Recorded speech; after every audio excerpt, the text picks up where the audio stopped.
morning, everybody. I'm John McLeroy with the Florida Aviation Network, and we're live here at the Seminole Lake Glider Port for the Seniors Soaring Championship 2025, and I've got my good friend, Shawn Knickerbocker. How you doing this morning? I'm doing great, and thanks for the invite.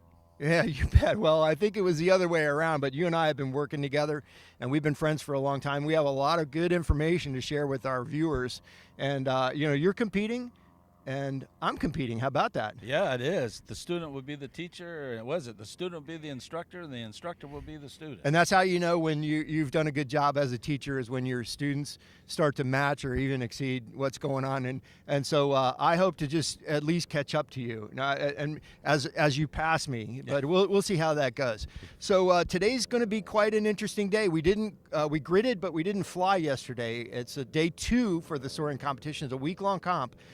What's your strategy today? What's the weather looking like? Well, first of all, once we get the weather briefing, we'll be fine. And then we got to look at the skies, and it all depends. There's a lot of gliders out here, and those gliders that are flying out there are going to be signatures on where you need to go. Some people don't make the best decision, and they go the wrong way. So it takes a little experience in reading the skies. But the best way to do it is just like you're doing, John. Hop in and go. Hop in and go. And we've got 60 people hopping in and going. And some of these guys are top competitors, and that actually includes you. Do you have an expectation of where you're going to be today, or do you just want to don't be last kind of scenario? What do you know? Well, I'll tell you something. The first day you kind of get the placement where the field is, unless you get a lucky day. I mean, we got Carl Streetick here, the world champion. World champion of the 20 meters, and he's here. We got Doug Jacobs, former U.S. team member. We got a lot of high quality people definitely here. And I've been enjoying meeting them. So with new competitors like myself, do you have any other advice for those guys, or have you seen something that really worked well in the past and that you're going to apply today? Is there anything like that happening?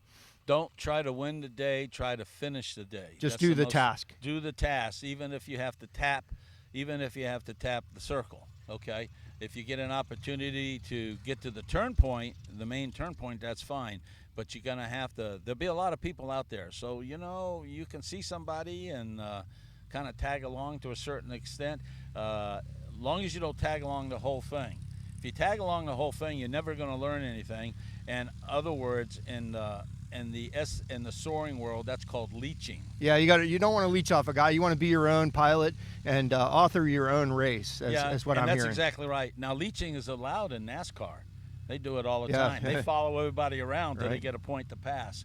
This way, you have to pick your own and make some decisions. You make good decisions, you make bad decisions. I mean, I make bad decisions all the time, and I shouldn't have went that way. I should have went that way. But so which way do you think they're going to go today? We've got a high pressure that's moving off into the Atlantic. Some southerly flow is what I'm seeing on the tea leaves in my coffee cup this morning, or whatever you want to say. But the weatherman is predicting, partly cloudy skies, and the front is to the north of us. What kind of a task do you think they'll call for us? Well, it's going to be a south task. We got a stationary front north around Jacksonville, Gainesville area. Right. We have precipitation up there. So this is Sunday, March 9th in 2025, in case we want to go back and look at the weather maps. But I think we'll be going south, and I think it's going to be more to the center part of the state. So we got a little airspace we got to be aware of, right, and things of that nature. Right.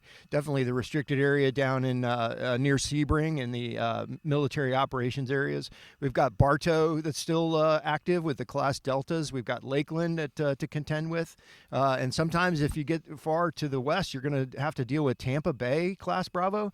And, of course, we're here in Central Florida near Orlando. So are any of those airspaces going to be a factor today, you think? I hope the Class Bravo is not, because remember in the briefing the other day, they've added some additional restrictions on the Class Bravo. Right, they did. On that. But one other area that a lot of people don't talk about are the lakes around Winter Haven.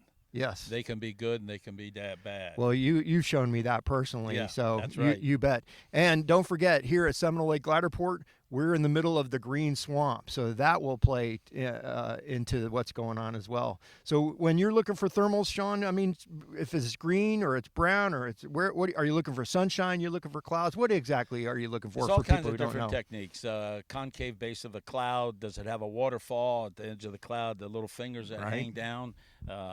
Sunny side of the cloud, the winds, the development of the cloud, the darkness of the cloud, and more important, a red-tailed hawk, a bald eagle, or a couple storks. Yeah. Storks will lead the way. Oh, Follow you bet. the birds. How about that? And it's really something to be in a thermal with those birds and other gliders, and everybody's looking at each other, and they treat you just as much as you're one of them as they are one of you. It's kind of interesting to see, isn't it? It is. It is very much. And one thing you got to be careful of, the bald eagle. Now, you get with a bald eagle 4,000 or 5,000 feet, you get too close to her, she will turn on you and she'll scratch your canopy. And that's a very expensive encounter. That just sounds like you've got experience with this particular story. Yeah, I was quicker than her. I pitched down. But anyway, give bald eagle a lot of room. My goodness.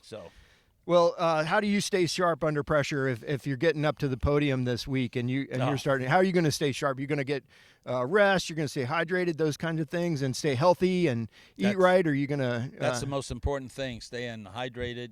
Making sure you're completely hydrated. Don't drink your water. Sip your water. Keep covered up. Wear gloves. Protect yourself from the sun. Keep good ventilation. Now, when you get down low at 1,000 feet or 1,500 feet, struggling, it may get real hot. And that's another risk that applies. So the physicality is something people don't think about in soaring sometimes. So that's exactly right. Well, listen, we're at the end of our interview time, and I really appreciate you talking with us and all the fans at Florida Aviation Network.